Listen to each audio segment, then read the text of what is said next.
वैसे तो कहते हैं भगवान ने किसी को गरीब नहीं बनाया है। उन्होंने हर किसी को इतना दिया है कि वे अपना जीवन गुजार सके, और अगर किसी को ज़रूरत से कम भी दिया है तो भगवान उसके लिए कुछ न कुछ ऐसी व्यवस्था कर ही देते हैं, उनका जीवन चलता रहता है। हम अक्सर दूसरे की अमीरी देखकर अपनी अमीरी और गरीबी का अंदाज़ा लगाते हैं।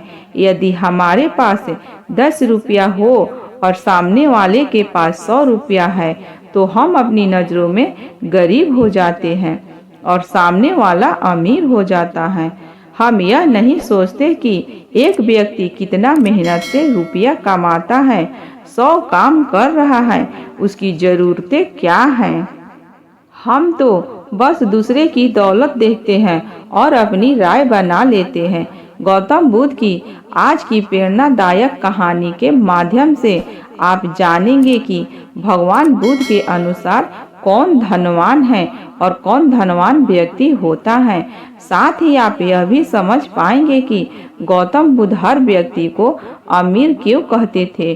गौतम बुद्ध की कहानी आपको बहुत प्रभावित करेगी और बुद्ध की इस प्रेरणादायक कहानी से मिली सीख आपके जीवन में बहुत काम आएगी। एक बार की बात है, ऐसा हुआ, एक राज्य के राजा ने गौतम बुद्ध को कुछ दिनों के लिए अपने राज्य में आने का निमंत्रण दिया।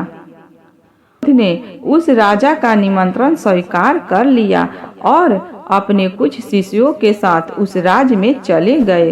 राजा ने बुद्ध से मुलाकात की और उससे कुछ दिन वहां रहकर अपने राज्य के लोगों की समस्याओं का समाधान करने और उन्हें धार्मिक मार्ग पर चलने की शिक्षा देने का अनुरोध किया।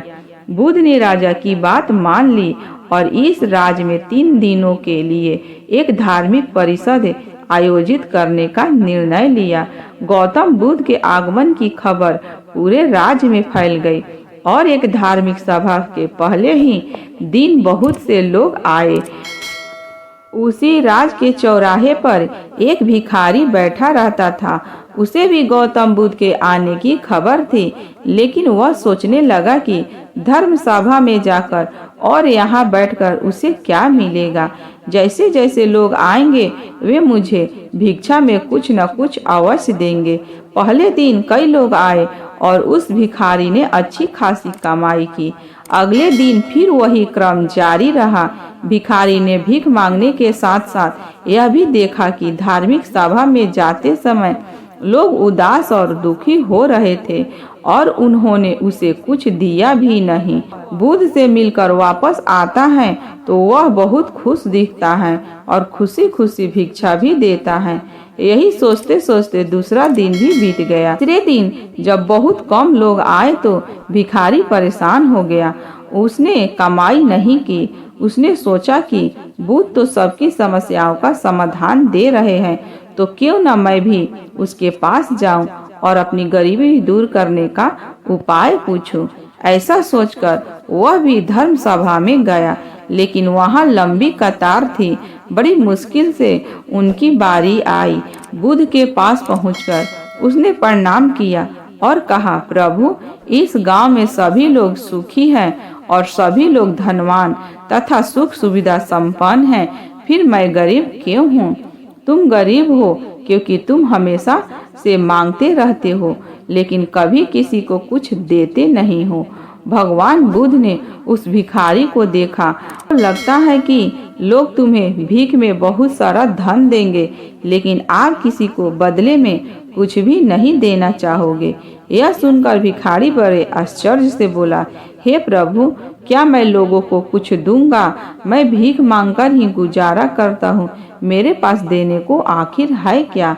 बुद्ध कुछ देर के लिए चुप हो गए और कुछ देर रुककर बोले, तुम बहुत मूर्ख हो। भगवान ने तुम्हें और हम सभी को किसी को देने या दूसरे के साथ बांटने के लिए बहुत कुछ दिया है। आपने एक मुस्कान दी है जिसे आप दूसरे के साथ साझा कर सकते हैं और उन्हें आशा और उम्मीदें दे सकते हैं। तुम्हें आवाज दी गई है जिसे तुम मीठे बोलकर किसी की प्रशंसा कर सकते हो। तुम्हें 2 हाथ दिए हैं जिससे तुम दूसरे की मदद कर सकते हो। तुम्हें एक स्वस्थ शरीर दिया है जिससे तुम भीख मांगने के बजाय कड़ी मेहनत कर सकते हो। बिना किसी कमी के ये चीजें दी है, वह कभी गरीब नहीं हो सकता। आप सिर्फ अपनी सोच के कारण गरीब हैं। जैसे ही आप इस सोच से बाहर निकलेंगे, आप खुद को दूसरे की तरह अमीर समझने लगेंगे और आपकी जिंदगी भी बेहतर हो जाएगी। दूसरों की खुशी देखकर अपनी तुलना दूसरे से ना करें। भगवान ने सभी को अमीर बनाया है, बस जरूरत है तो अपनी सोच सुधारने की। भगवान बुद्ध की बातें सुनकर मनुष्य को अपने जीवन का मूल्य समझ में आया और उनके द्वारा दी गई शिक्षाओं के अनुसार अपना जीवन जीने लगा। जब हम सभी अपनी तुलना दूसरे से करते हैं या दूसरे को खुश देखते हैं तो हमें लगता है कि हमारी जिंदगी खराब है और बाकी सब मजे कर रहे हैं। हम अपने जीवन में कभी भी अच्छी चीज़ों पर ध्यान केंद्रित नहीं करते हैं। हम कभी यह नहीं सोचते कि भगवान ने हमें स्वस्थ शरीर दिया है, जो सबसे कीमती चीज़ है।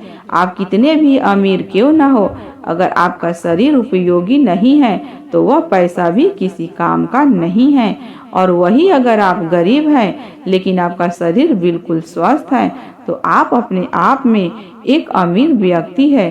कोरोना काल में हम सभी ने देखा कि पैसे से ज़्यादा जरूरी स्वस्थ शरीर है। दोस्तों, वीडियो अच्छा लगे तो अपने दोस्तों और रिश्तेदारों को जरूर शेयर करें और एक लाइक जरूर करें। धन्यवाद दोस्तों।